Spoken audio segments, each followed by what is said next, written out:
Begitu melihat Anton tiba-tiba berada tidak jauh dari mereka, Jerry yang sejak tadi merasa gugup berada berduaan di taman itu bersama dengan Lisa menjadi semakin gugup. Namun gugupnya kali ini benar-benar sesuatu yang tidak menyenangkan. Jika tadi dia merasa gugup dan salah tingkah oleh seorang gadis, kali ini gugup yang dirasakan di hatinya lebih ke arah tidak nyaman. Saat ini dia benar-benar tidak tahu harus bagaimana. Dalam hatinya dia mengutuk habis-habisan akan situasi saat ini. Ini benar-benar tidak menguntungkan baginya. Di pihak lain, Lisa juga merasa heran dalam hatinya. Dia bertanya-tanya bagaimana Anton tiba-tiba saja berada di sini saat ini. Apakah setiap pergerakannya selalu diawasi oleh Anton?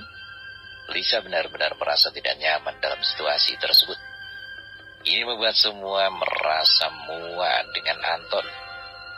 Saat ini Lisa menatap tajam ke arah Anton yang berjalan semakin mendekat ke arah mereka. Anton saat ini tengah berdiri di depan mereka sambil bertanya dengan nada tidak puas. Lisa, tadi siang aku telah mengajakmu untuk pulang dari kampus bersama-sama. Tapi kamu beralasan bahwa kamu akan berada di perpustakaan bersama dengan teman-temanmu. Tapi yang tidak aku duga adalah kau sengaja menghindariku hanya karena anak gembel yang semacam ini, kata Anton dengan marah sambil menunjuk telak ke arah wajah Jerry. Saat ini Anton menggeram. Aku benar-benar tidak tahu apa yang ada dalam hatimu saat ini. Apa yang bisa kau harapkan dari Jerry ini? Dia tidak lebih dari seorang gembel, untuk kuliah pun harus mengharapkan belas kasihan dari orang lain. Anton benar-benar sangat jengkel di hatinya kali ini. Awalnya dia ingin mengajak Lisa untuk sekedar berjalan-jalan menikmati Sabtu sore. Bagi kebanyakan anak muda, Sabtu sore adalah hari yang sangat dinantikan. Selain keesokan harinya adalah hari libur, selain itu pula malamnya adalah malam minggu. Dengan ini Anton sangat berharap agar bisa berdua dengan Lisa walau hanya sekedar jalan-jalan dan malamnya makan bersama di restoran mewah. Karena dia beranggapan bahwa restoran yang mewah sangat pantas untuk seorang gadis secantik Lisa. Sekaligus dia ingin meninggalkan kesan yang baik di hati Lisa. Namun yang tidak dia duga adalah Lisa rela menolak niat baiknya hanya karena ingin berdua bersama Jerry. Bahkan dia benar-benar merasa tak dibohongi oleh Lisa dengan alasan bahwa dia akan berada di perpustakaan bersama dengan teman-temannya untuk aktivitas belajar kelompok. Anton yang tetap tidak ingin menyerah begitu saja dengan sengaja kembali ke kampus, tujuannya adalah perpustakaan. Begitu dia sampai di sana, dia tidak menemukan Lisa. Yang dia temukan adalah Jenny yang sibuk belajar dan Rina yang sedang asik bercanda dengan Rico. Anton sempat menanyakan keberadaan Lisa kepada Rico, tapi Rico ya hanya acuh tak acuh padanya. Dia yang saat itu merasa dongkol di hatinya, sangat tidak senang dengan tatapan dingin dari Rico kepadanya. Namun untuk memprovokasi Rico, dia sedikit takut. Karena dia tahu bahwa Rico adalah orang yang tidak bisa diperlakukan seperti Jerry. Tepat ketika hatinya sedang marah, kebetulan dia bertemu dengan Lisa yang sedang berduaan dengan Jerry. Dapat dibayangkan bagaimana suasana hati Anton saat ini. Lisa yang sedang tadi hanya diam saja mulai merasa bahwa Anton terlalu berlebihan.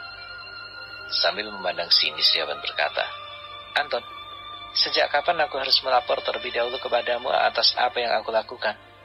Aku akan kemana, dengan siapa, itu urusanku. Dan aku peringatkan kepadamu bahwa aku bukan adik, bukan saudara, dan juga bukan pacarmu. Kamu tidak berhak melarangku. Aku bebas berteman dengan siapa saja, kata Lisa melepaskan kejengkelan di hatinya. Mendengar kata-kata Lisa yang cukup pedas di telinganya membuat Anton menggertakkan gigi. Tubuhnya saat ini seperti disengat listrik.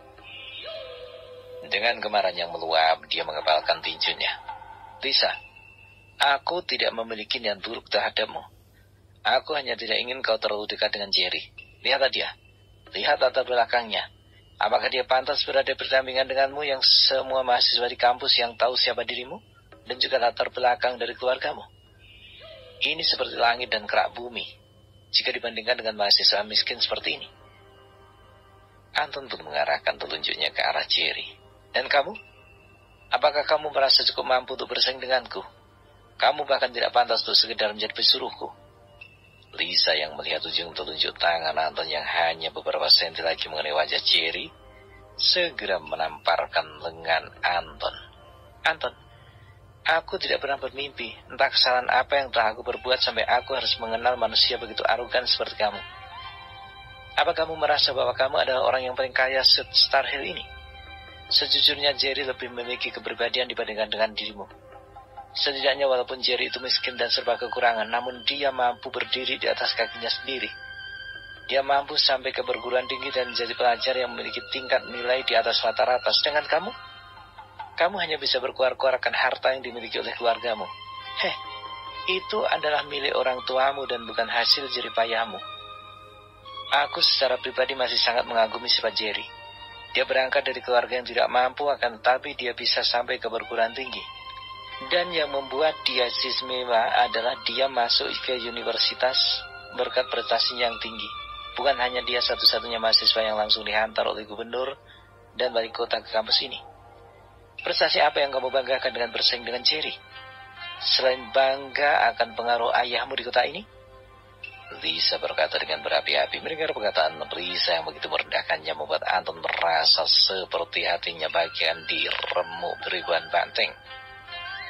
Dia tidak menyangka hari ini akan terkena batunya, dan lebih menyakitkan lagi adalah kata-kata yang menyakitkan itu keluar dari bibir seorang wanita yang sangat dia sukai. Dengan sangat marah, Anton mengepalkan tinjunya dan berkata dengan tergagap-gagap, "Lisa, kau..." Hanya itu yang mampu diucapkan oleh Anton. Dia lalu menatap Jerry dengan tatapan permusuhan. Jerry yang sejak tadi hanya diam kini membuka suara. "Anton, maafkan aku. Sebenarnya ini hanya salah paham. Memang tadi Lisa dan yang lainnya sedang belajar di perpustakaan. Akulah yang tidak tahu diri. Melihat Lisa sedang berjalan, aku memanggilnya dan mengajaknya untuk hanya sekedar berdialog tentang hal-hal yang dia pelajari. Aku yang miskin memang sangat sadar bahwa tidak seharusnya aku berada di dekat dengan orang-orang kaya seperti kalian. Maafkan aku, Anton. Aku harap kamu tidak menyalahkan Lisa lagi. Dan kalian bisa santai sekarang. Aku akan pergi dan tidak akan mengganggu kalian lagi." Jerry yang merasa rendah diri segera berlalu pergi jauh. Di dalam hatinya ia menyadari bahwa menghindari masalah dengan Anton adalah hal yang harus dia lakukan. Ini karena dia sudah cukup banyak merasakan kerugian akibat oleh Anton dan kawan-kawannya. Jadi dia memilih untuk pergi meninggalkan mereka daripada dia tetap berada di tempat itu. Namun belum lagi dia jauh meninggalkannya, tempat di mana tadi dia bersama dengan Lisa, Anton lebih duluan mengejarnya. "Jerry, aku belum selesai denganmu. Kali ini kau bisa menarik napas lega, tapi percayalah bahwa tidak lama lagi aku akan membuat perhitungan denganmu," kata Anton memberikan ancaman pada Jerry. Setelah mengucapkan kata-kata ancaman pada Jerry, Anton berpura-pura tersenyum dan dia menepuk pundak Jerry dengan ramah. "Oke Jerry, terima kasih atas pengertianmu dan hati-hati di jalan," kata Anton dengan suara sengaja dikeraskan dengan senyum terbaik yang pernah dia miliki. Dia terpaksa melakukan hal itu untuk mengelabui Lisa. Dia ingin agar Lisa berpikir bahwa dia tak menyadari tindakan yang begitu arogan barusan. Lisa juga sedikit lega melihat sikap Anton yang telah melunak terhadap Jerry. Namun tidak demikian bagi Jerry. Dia tahu bahwa Anton hanya bersandiwara di hadapan Lisa. Sikapnya barusan hanyalah basa-basi. Walau bagaimanapun dia akan tetap berusaha dengan segenap kekuatan aktingnya untuk mengubah persepsi Lisa terhadapnya. Jika Lisa benar-benar memiliki penilaian buruk terhadapnya, maka kedepannya akan sangat sulit baginya untuk memenangkan hati Lisa. Andai itu terjadi, maka harapan untuk memiliki cinta Lisa hanyalah sebuah harapan kosong belaka. Jerry bukanlah orang bodoh. Dia tahu setiap detail tentang akal bulus yang dilancarkan Anton. Tapi dia benar-benar tidak mau menambah masalah. Jadi dia hanya mengangguk saja.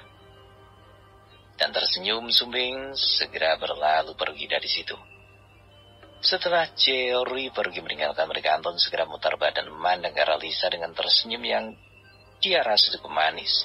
Ya, itu adalah senyum termanis miliknya, walaupun di mata Lisa itu tidak lebih dari cingilan kuda. Anton menggosok-gosok telapak tangannya dengan nada lembut. Dia pun berkata, "Lisa, aku juga harus minta maaf padamu. Aku tahu tidak seharusnya aku mengucapkan kata-kata kasar. Itu semua terjadi begitu saja. Sejujurnya tadi aku sangat cemburu padamu. Aku berharap kau mau memaafkanku," kata Anton dengan mimik wajah yang dibuat semenyesal mungkin. Lisa mengangguk dan tersenyum paksa. "Sudahlah, lupakan saja.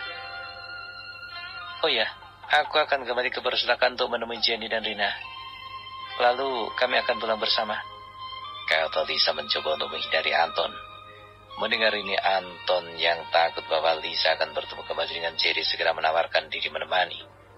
Lisa hanya mengangguk terpaksa atas tawaran dari Anton untuk menemaninya. Lalu mereka pun beranjak pergi meninggalkan taman menuju ke perpustakaan. Malam itu di kamar asrama yang ditempati Jerry dan teman-temannya, terlihat Rico sedang menerima telepon dari ayahnya. Itu pun ayahnya berkata bahwa sore ini ibunya telah mengalami keluhan tentang kesehatannya dan segera dilarikan ke rumah sakit.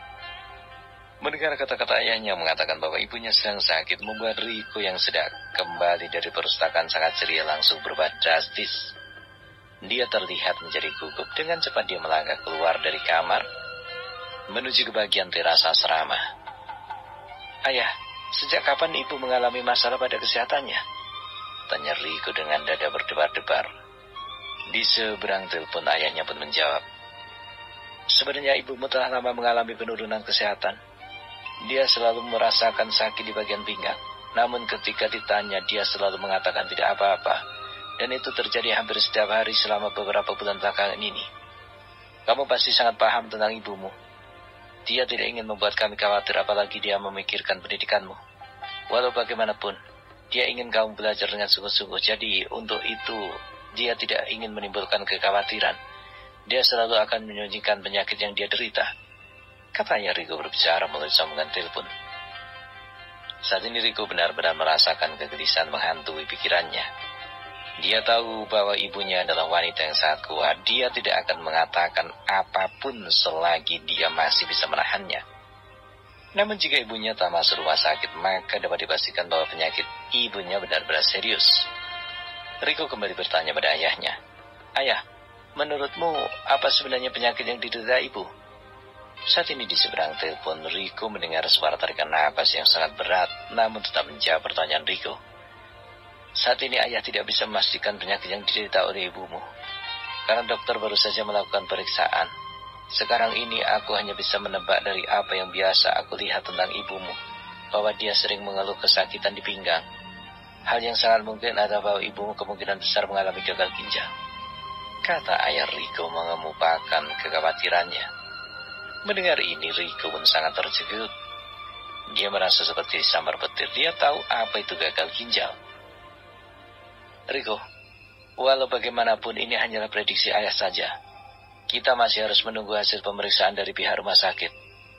Setelah itu kita baru bisa mengambil tindakan apa yang perlu diperlukan." Ayah Rico mencoba untuk sedikit meredam kekhawatiran Rico. Dia tahu Rico dan ibunya memiliki hubungan emosional yang kuat. Jadi dia tidak ingin Rico kehilangan fokus terhadap pelajarannya. Ini karena dia sangat ingin agar anaknya itu bisa memusatkan perhatiannya ke pendidikan. Jika masalah ini membuat Rico terganggu, maka secara alami akan membuat nilai mata kuliahnya menurun. Bagi ayahnya, Rico adalah harapan yang merubah nasib keluarga mereka ke depannya. Itulah sebabnya dia sangat menekankan agar Rico bisa lulus dari perguruan tinggi dengan nilai terbaik. Jika itu tercapai, maka akan mudah baginya untuk mencari pekerjaan. Saat ini Rico pun berkata pada ayahnya, "Ayah, besok aku akan kembali ke rumah. Aku ingin melihat ibu dan mengetahui kondisinya saat ini. Kebetulan besok adalah hari Minggu. Dan aku akan berangkat subuh dari sini agar bisa sampai di rumah pukul 9. Mendengar perkataan Rico itu sedikit membuat ayahnya khawatir. Apa yang ditakutkan akhirnya menjadi kenyataan. Jika Rico kembali ke rumah mereka, maka dipastikan akan berpengaruh terhadap pendidikannya. Namun di sisi lain dia juga mengerti akan kekhawatiran anaknya. Oleh karena itu dia hanya bisa menyetujui keinginan Rico. "Ayah, apakah saat ini ayah sedang berada di rumah sakit?" Di seberang telepon ayahnya menjawab, "Ayah baru saja kembali ke rumah. Saat ini adikmu yang mengambil giliran untuk menjaga ibumu." "Ayah, jika begitu besok aku akan langsung ke rumah sakit. Bisakah ayah mengatakan ibu dirawat di rumah sakit mana?"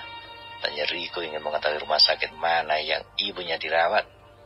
"Saat ini ibumu dirawat inap di rumah sakit rakyat di Country Home." "Oke ayah, jika begitu besok aku akan segera ke sana," kata Rico lalu mengakhiri panggilan telepon tersebut. Setelah menutup telepon, Rico dengan lemas menarik napas dalam-dalam lalu melangkah untuk kembali ke kamarnya.